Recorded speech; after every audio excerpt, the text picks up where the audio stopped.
아이가 울고 있습니다. 아파서 울고, 힘들어서 지쳐서 울고, 상처 입고 울고, 외로워서 울고. 그래서 우는 아이, 그 아이를 보듬어 줄 때 우리 인격이 치유가 일어난다, 그렇게 주장합니다. 아무쪼록 이 시리즈가 계속되는 반복되는 동안에 우리의 안에 있는 상처받은 또 다른 나, 그래서 행복을 발목 잡고 있는 내 안에 깊이 숨겨져 있는 모든 영적인 것 비롯한 육적인 그런 아픔들과 상처들이 계속 치유되어서 온전한 자아를 회복하고, 그래서 하나님의 사람으로 행복의 삶을 영유하게 되기를 바랍니다. 어떤 할머니가요, 시장을 지나갔답니다. 젊은이가 물건을 팝니다. 그런데 이렇게 얘기합니다. 가치가 천여. 할머니가 그 얘기를 듣고 깜짝 놀랐습니다. 아니, 이게 제정신인가? 나를 보고 천여 가치가? 야, 이상하다. 별 희한한 녀석 따보겠네. 그러고 지나왔는데요, 화는 냈지만 내심 속으로 좋았답니다. 나를 처녀로 봐줘서. 집에 가서 아들한테 얘기했답니다. 아들아, 시장에 누가 나보고 가치가 처녀 그랬다, 그렇게 얘기하니까 아들이 한숨을 훅 쉬더랍니다. 걱정이 돼서 우리 어머니가 귀가 잘 안 들리는구나. 그리고 보청기를 사다 드렸답니다. 이후부터 보청기를 끼고 다닙니다. 시장을 지나갈 때 그 청년이 또 얘기합니다. 근데 이번엔 다르게 들립니다. 갈치가 1,000원. 가치가 처녀가 아니라 갈치가 1,000원이었습니다. 귀가 안 들린 겁니다. 이게 약점입니다. 이게 핸디캡입니다. 그래서 사람들은 이 약점을 여러 말로 표현을 합니다. 핸디캡, 장애, 또 열등감, 이런 등등의 표현들로 약점이란 말을 대신합니다. 우리 모두가 다 약점이 있습니다. 한 가지 또는 둘, 셋, 너무 많은 또 약점을 가지고 살아간다, 그렇게 생각하는 사람도 있지요. 네, 가정사가 복잡한 사람도 약점입니다. 철없는 부모, 속삭이는 자식, 말 안 듣는 남편, 아내. 얼굴은 이쁜데 다리가 짧아요. 다 갖췄으면 참 좋겠는데, 근데 그 약점 보고 살아가요. 얼굴 보고 사는 게 아니라 자기 약점 보고 살아가죠. 감추고 싶어요. 그래서 어떻게 하든지 옷으로 더 커버하려고 그러죠. 다리가 길게 보이려고. 약점 때문이에요. 가난한 것, 그것도 약점일 수 있습니다. 가난해서 또 공부도 못했어요. 누가 학력 얘기하면 감추고 싶어요. 남한테 공개하고 싶지 않은 것. 때로는 그게 질병일 수도 있어요. 숨기고 싶은 질병이 있습니다. 약점, 그러면 부정적인 감정이 있지요. 그래서 다 감추고 싶어요. 그런데 이게 자랑할 일도 아닌데, 오늘 본문의 말씀 9절에 보면 바울은 그렇게 얘기합니다. 나는 이 약점을 자랑한다, 그랬습니다. 바울이 거짓말할 일은 없습니다. 분명히 그는 그랬던 것 같습니다. 바울은 무슨 연고로 나의 약점을 자랑한다, 이렇게 말했을까? 저절로 약점을 시간이 지나면 강점으로 바꿀 수 있는 게 아닌 것 같습니다. 그대로 놔두면 약점은 약점이고 자랑할 만도 하는 것도 아니고 그것은 달라지지 않을 거라고 생각합니다. 도대체 바울은 어떤 과정을 겪어서 그의 약점이 강점이 되었는지, 도대체 그는 이 약점을 어떻게 다루었길래 결국은 약점을 승화해서 강점을 가진 그런 사람이 되었는지, 이제 오늘 말씀을 통해 생각해 보려고 합니다. 하나님 말씀 속에 비밀이 있습니다. 약점을 강점으로 만드는 비결, 오늘 이 시간 마음에 습득하시고 이제 약점으로 사는 우리가 아니고 인생을 강점으로 살아가는 믿음의 성도들 다 되시기를 주님의 이름으로 축원합니다. 우리 옆에 분 권면하시고 말씀 듣겠습니다. 하나님은 오늘도 당신을 향한 계획을 가지고 계십니다. 첫 번째 해야 될 프로세스가 있습니다. 수용하는 겁니다. accept하는 단계가 있습니다. 받아들이는 겁니다. 내 약점을 그대로 수용해야 합니다. 오늘 7절 말씀 다시 한번 읽어보겠습니다. 시작. 여러 계시를 받은 것이 지극히 크므로 너무 자만하지 않게 하시려고 내 육체에 가시고 사탄의 사자를 주셨으니 이는 나를 쳐서 너무 자만하지 않게 하려 하심이라 그랬습니다. 한국으로 여행 간 미국인이 있었답니다. 근데 미국인이 여행을 여러 군데 하다 보니 머리가 덥수룩하게 자랐습니다. 지저분해 보였습니다. 그래서 근처에 미장원에 들어갔답니다. 그런데 불행하게도 그 미장원의 주인이 사투리를 지독하게 쓰는 여자였습니다. 미국인이 들어오니까 이 사투리를 쓰는 아주머니가 반갑게 맞이하더랍니다. What you? What you? What you see? 영어는 하는데 좀 서투르다 그렇게 생각하고 영어로 알아듣고 머리가 덥수룩해서 거울을 보고 있던 차에 대답합니다. Mirror. 그랬더니 오케이 그러더니 앉아 그러더니 머리를 밀어버렸습니다. 소통이 안 된 겁니다. 소통이 안 된 겁니다. 사랑하는 성도들은 인생에 약점이 있으면 먼저 하나님과 대화해야 합니다. 이게 웬일입니까? 내게 왜 이런 아픔이 있습니까? 나는 왜 이렇게 고난을 겪고 있습니까? 다른 사람에게는 없는 것 같은데 하나님 나를 쓰시려면 이거는 좀 안 하게 해주셔야죠. 하나님께 먼저 물어봐야 합니다. 바울이 그랬습니다. 바울은 이 문제를 가졌습니다. 약점을 가졌습니다. 그 약점을 가지고 하나님 앞에 나와 기도합니다. 하나님이 대답해 주셨으리라 생각합니다. 그런데 내가 원하는 대답이 아니었습니다. 하나님의 대답은 내 약점, 내 인생의 가시, 내 몸의 그 열등감을 받아들이라는 겁니다. 잘못 들었나 생각했습니다. 또 한 번 기도합니다. 내 답은 여전히 똑같습니다. 3번 간구합니다. 이것 조금 제해 주시면 안 됩니까? 이 약점 좀 고쳐주시면 안 됩니까? 하나님의 답은 움직이지 않았습니다. 그때 그가 받아들입니다. 하나님이 내게 육체의 가시를 주셨다 인정하고 말아버립니다. 내 은혜가 내게 힘이 족한데 무엇을 또 바꿔달라고 하느냐, 무엇을 고쳐달라고 하느냐, 하나님의 음성을 듣고 그대로 약점을 수용하기로 했습니다. 여러분, 만사가 내 뜻대로 다 고쳐지고 변한다고 인생이 행복해지는 것만은 아닙니다.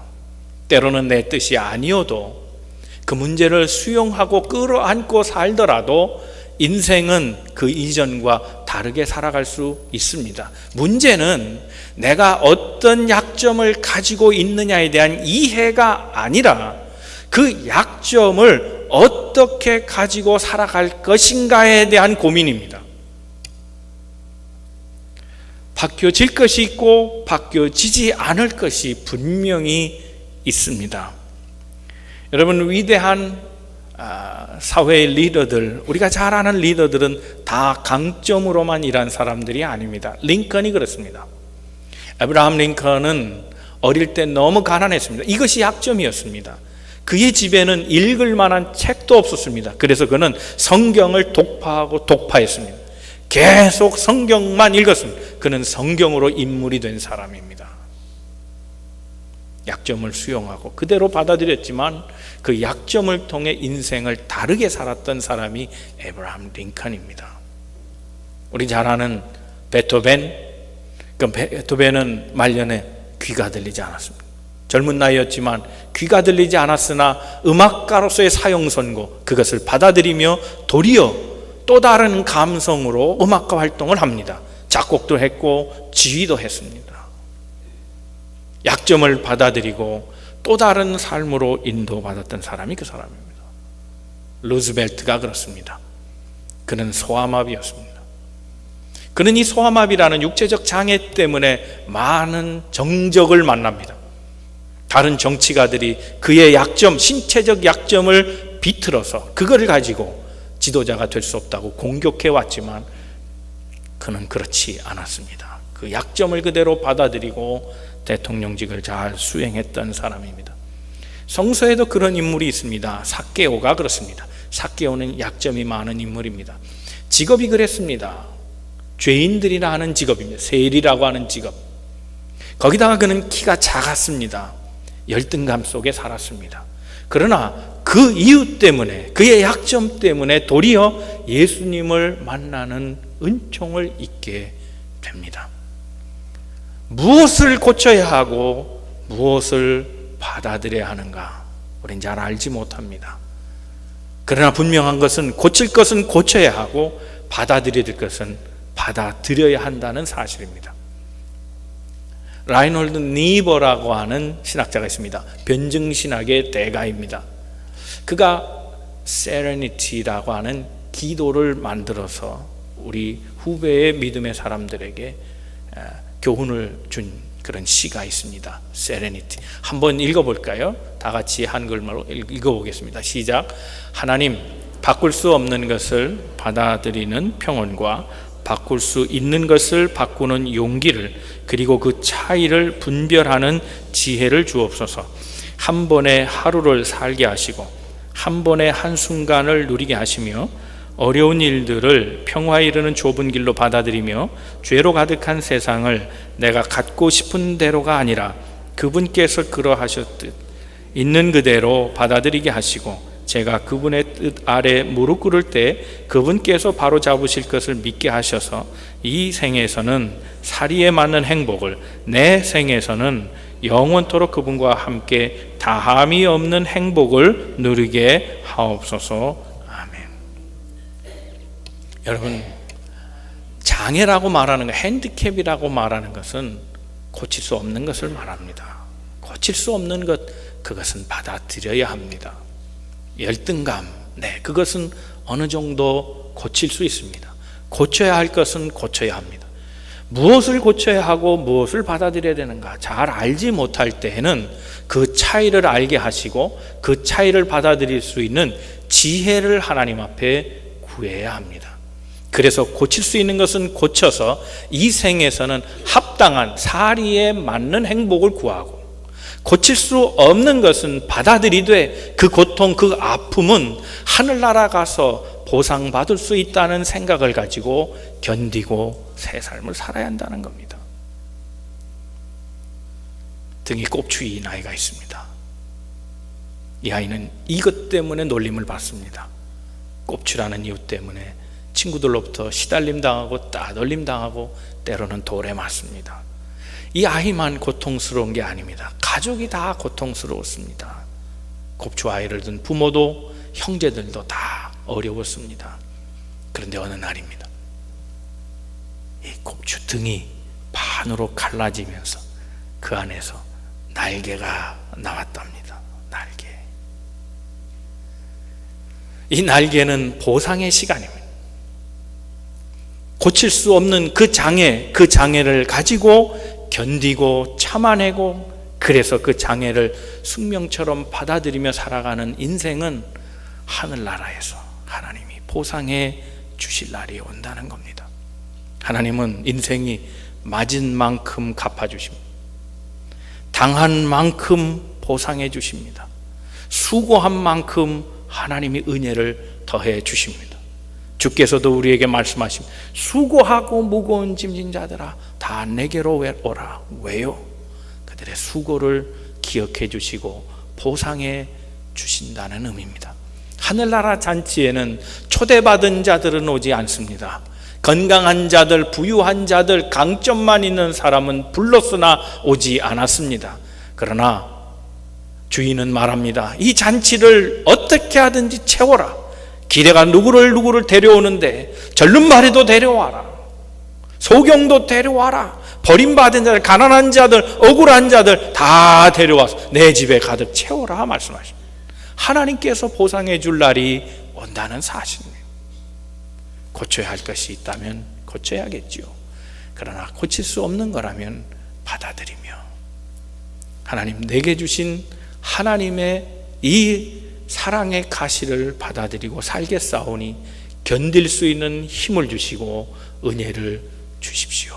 기도해야 첫 번째 단계는 이런 것입니다. 두 번째 단계가 있습니다. 이것으로 만족할 수 없습니다. 두 번째 단계는 열등감이 생겨질 때 그것을 자신을 돌아보는 기회로 삼아야 한다는 겁니다. 7절 말씀 다시 한번 읽겠습니다. 시작. 여러 계시를 받은 것이 지극히 크므로 너무 자만하지 않게 하시려고 내 육체에 가시고 사탄의 사자를 주셨으니 이는 나를 쳐서 너무 자만하지 않게 하려 하심이라. 바울에게는 가시가 있었다 그렇게 얘기하지요. 이 가시는 뭔지 잘 모릅니다. 근데 이 가시라는 말의 원어는 스콜롭스라는 말입니다. 우리가 가시 그러면 어떻게 생각하셨어요? 생선 가시, 이런 얇은 가시, 침 같은 거, 선인장 가시, 그래서 따가운 가시, 따끔하게 하는 가시가 몸에 있었을 것이다 이렇게 생각할 수 있겠는데요, 그렇지 않습니다. 이 스콜롭스라고 하는 가시는 말뚝을 의미합니다. 말뚝. 그 말뚝 상부를 연필처럼 뾰족하게 깎아서 그 가시가 내 몸에 있다 그랬으니 푹 몸을 관통하도록 찌른 겁니다. 얼마나 아팠겠습니까?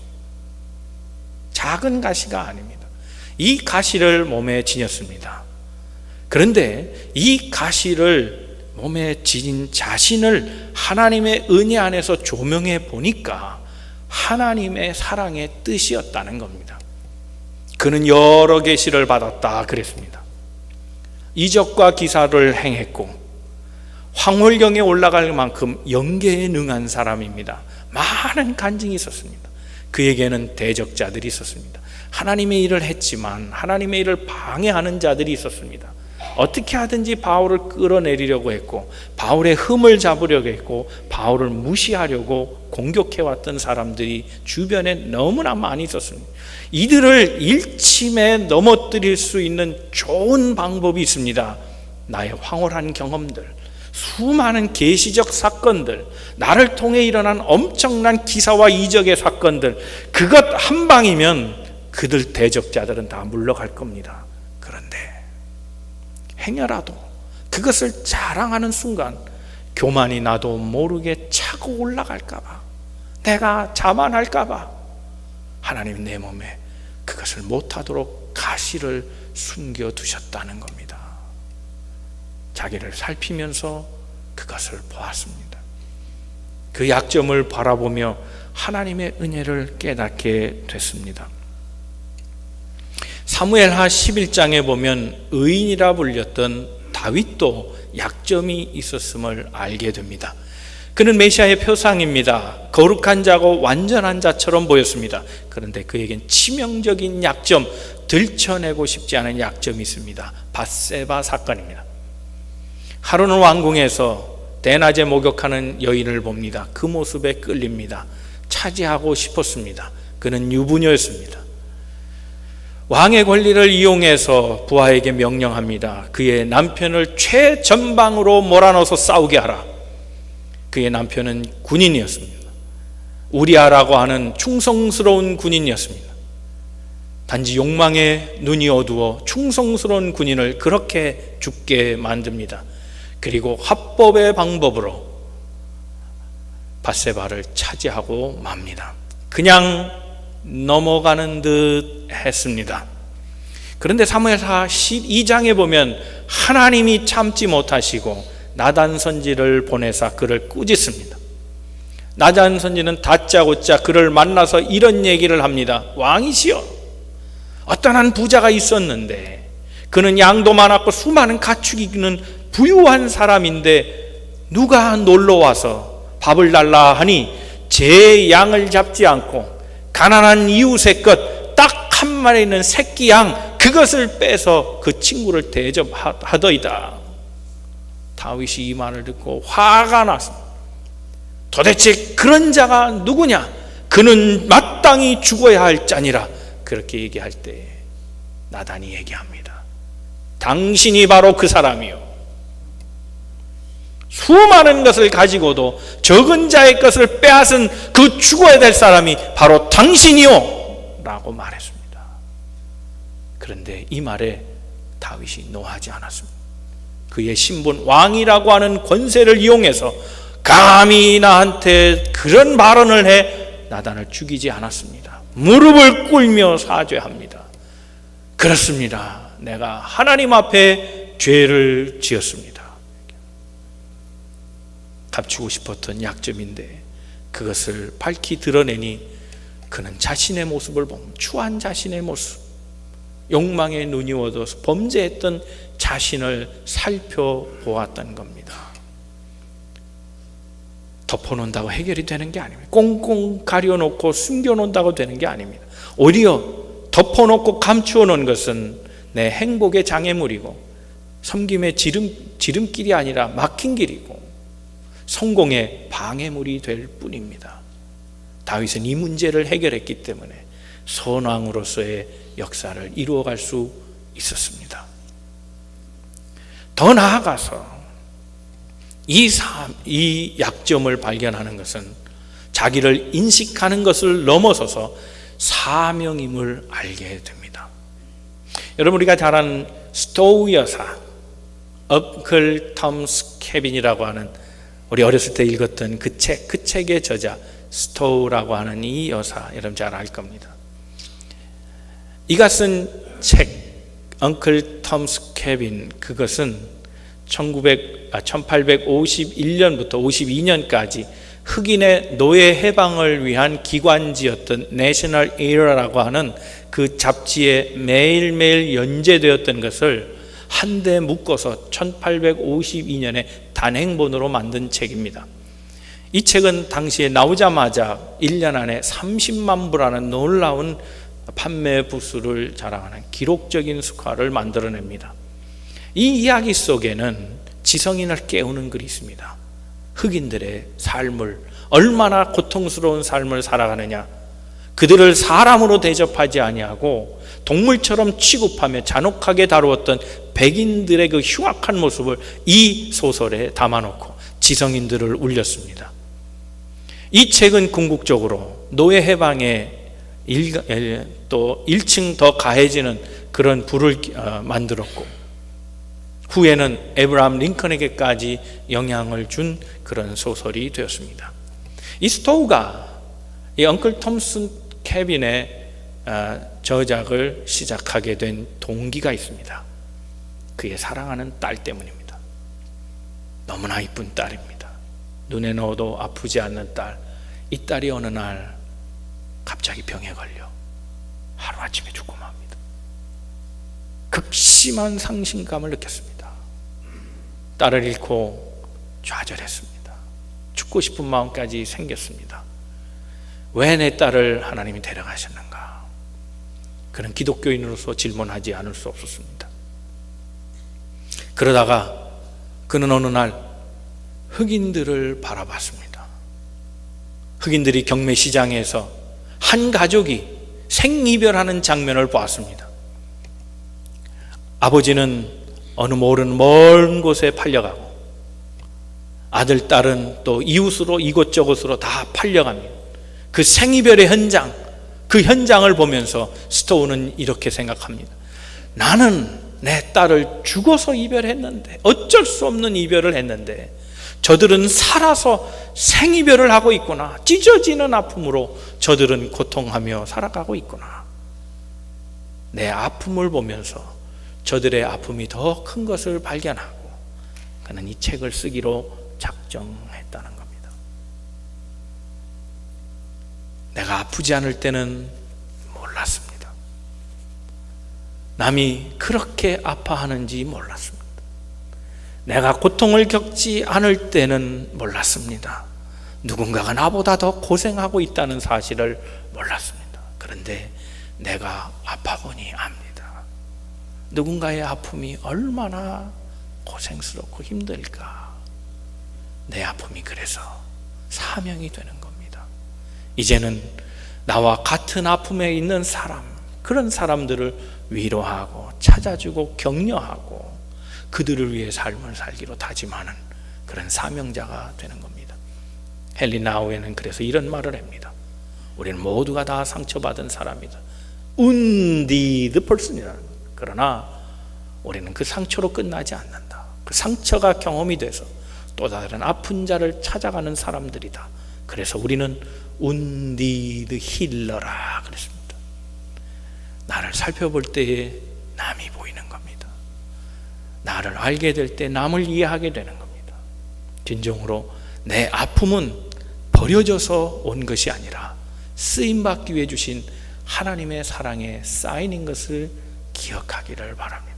오늘도 이 아픔 속에, 이 열등감 속에, 이 핸디캡 때문에 고생당하는 성도가 있다면 우리 모두가 사명자인 것을 기억하고 그 아픔에서 일어나 눈을 들어 또 다른 아픔을 가진 사람들에게 손을 뻗치고 발을 향하는, 그래서 함께 모든 것들을 보듬어 안는 믿음의 성도로 위로하며 살아가시기를 주님의 이름으로 축원합니다.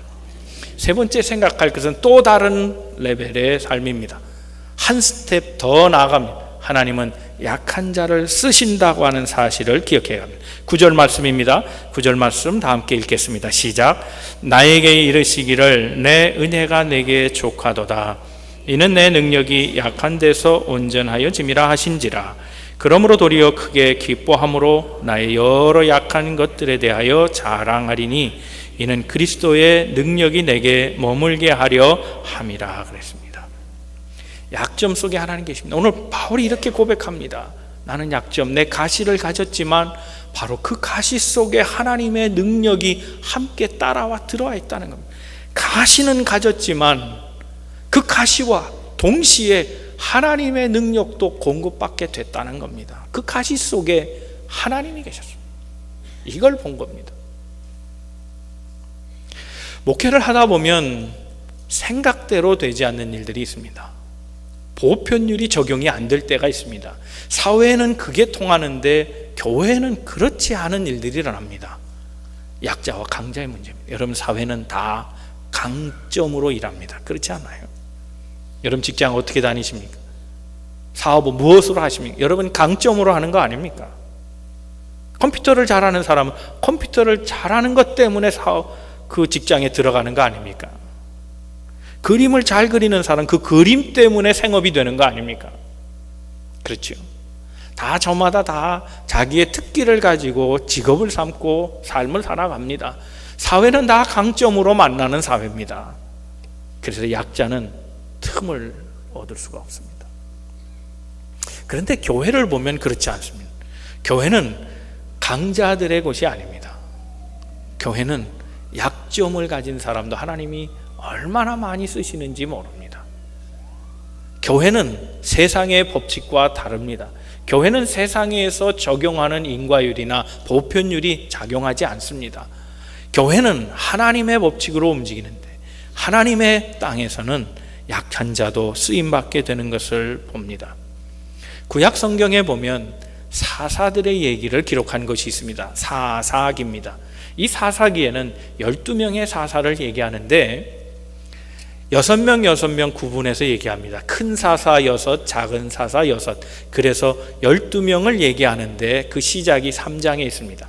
3장에 보면 사사들의 시작을 알리는데 첫째는 온니엘, 두 번째는 에훗, 세 번째는 삼갈이라는 사람을 소개해 놓고 있습니다. 그런데 첫 번째 사사 온니엘은 큰 일을 했음에도 불구하고 별로 그렇게 기록이 된 절수는 많지 않습니다. 삼갈은 더 말할 것도 없습니다. 삼갈은 3장 31절 딱 한 절만 기록되어 있습니다. 그런데 두 번째 사사였던 에훗, 이 에훗은 12절부터 20절까지 근 20절이나 3장의 거의 전체 부분을 에훗을 다루고 있습니다. 왜 성경은 에훗의 얘기를 그렇게 많이 할당했을까? 하나님이 에훗을 통해서 말하고 싶은 게 있었기 때문입니다. 15절 말씀을 함께 읽어보겠습니다. 시작. 이스라엘 자손이 여호와께 부르짖음에 여호와께서 그들을 위하여 한 구원자를 세우셨으니 그는 곧 베냐민 사람 게라의 아들 왼손잡이 에훗이라 그랬습니다. 에훗은 나라가 어려울 때 부름받은 사람입니다. 하나님이 보낸 사람입니다. 그런데 하나님은 오른손잡이를 보내지 아니하시고 왼손잡이를 보냈습니다. 그가 왼손이라는 말을 굳이 쓸 필요가 있었겠습니까?만은 굳이 기록한 데는 이유가 있습니다. 그는 어느 지파 사람이냐? 벤야민 지파입니다. 벤야민이라는 말에 벤은 아들이라는 뜻입니다. 야민이라는 말은 오른손이라는 뜻입니다. 그러므로 그 지파는 오른손의 지파입니다. 오른손을 잘 쓰는 부족이라는 뜻입니다. 그런데 거기에 리더가 하필이면 왼손잡이라는 겁니다. 그가 오른손보다 왼손을 잘 써서 왼손잡이가 아닙니다. 그는 오른손이 불구자였기 때문입니다. 오른손을 쓸 수 없으니 오른손을 써야 하는 지파임에도 불구하고 오른손이 다쳤으니 왼손을 사용할 수밖에 없고 왼손을 사용했는데 하나님이 그를 오른손잡이보다 더 크게 쓰셨다는 겁니다. 어찌 보면 이 에웃의 왼손은 그에겐 약점입니다. 핸디캡입니다. 때는 위기의 때입니다. 이스라엘 자손이 여호와께 부르짖었다 그랬습니다. 왜냐하면 삼국이 동맹하여 쳐들어와서 모압, 암몬 그리고 에돔입니다. 이 세 나라가 연합돼서 찾아옵니다. 그들을 무릎 꿇게 하려고 했습니다. 큰일 났습니다. 그때 하나님이 세우십니다. 에웃이 지도자였습니다. 사사로 부름받았기에 그가 대표로 나가서 싸웁니다. 곡물을 가지고 모압의 왕 에글랏을 찾아가서 그와 독대하고 그를 암살할 계획을 합니다. 몸에 칼을 숨기고 갑니다. 칼을 오른편에 찼습니다. 오른쪽 허벅지 그곳에 가려놓고 그리고 들어갑니다. 검문을 받습니다.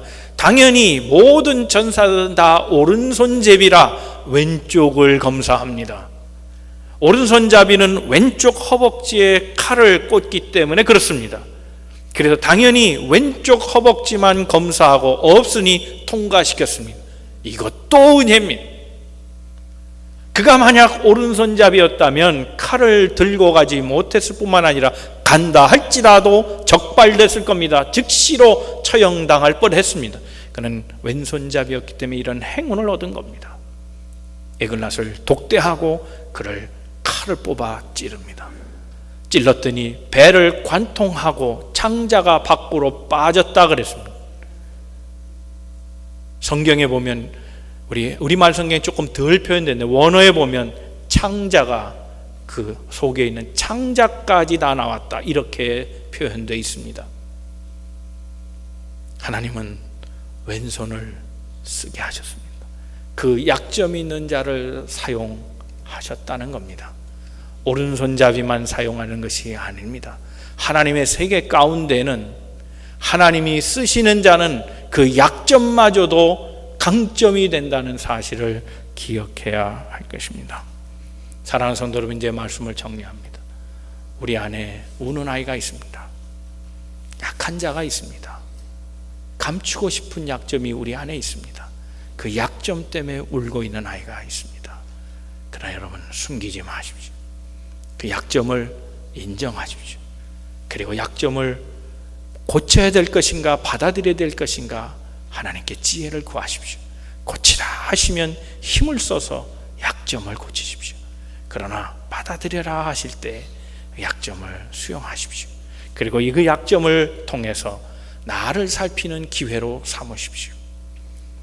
그 약점은 하나님의 사랑의 가시인 것이 발견된다면 그 약점은 내게 약점이 아니라 더 이상 나를 괴롭히는 것이 아니라 도리어 사명일 것입니다. 그 약점을 통해 누군가와 나와 같은 약점이 있다는 것을 기억하고 그들을 찾아가 위로하고 세워주는 협력자, 치유자가 되십시오. 하나님은 하나님 손에 붙잡히면 약점마저도 쓰시는 분입니다. 기도하십시다. 하나님, 나를 도와주시고 하나님 일에 쓰임받는 도구 되게 해주시옵소서. 내 약점마저 드립니다. 하나님 손에 잡아주시고 나를 사용하여 주시옵소서. 그것까지도 기도할 수 있는 우리 되기를 바랍니다. 사랑하는 성도 여러분, 이제 우리 안에 있는 약점이 강점이 되어서 하나님 일에 크게 쓰임받는 놀라운 역사가 있게 되기를, 그래서 약점으로 더 이상 괴로워하거나 아파하지 마시고 하나님께 응답받고 그 약점을 통해 쓰임받는, 그래서 더 이상 우리 삶엔 절망하지 아니하고 낙심하지 아니하고 희망 속의 삶을 살아가는 우리 모든 만남의 성도들 다 되시기를 주님의 이름으로 축원합니다.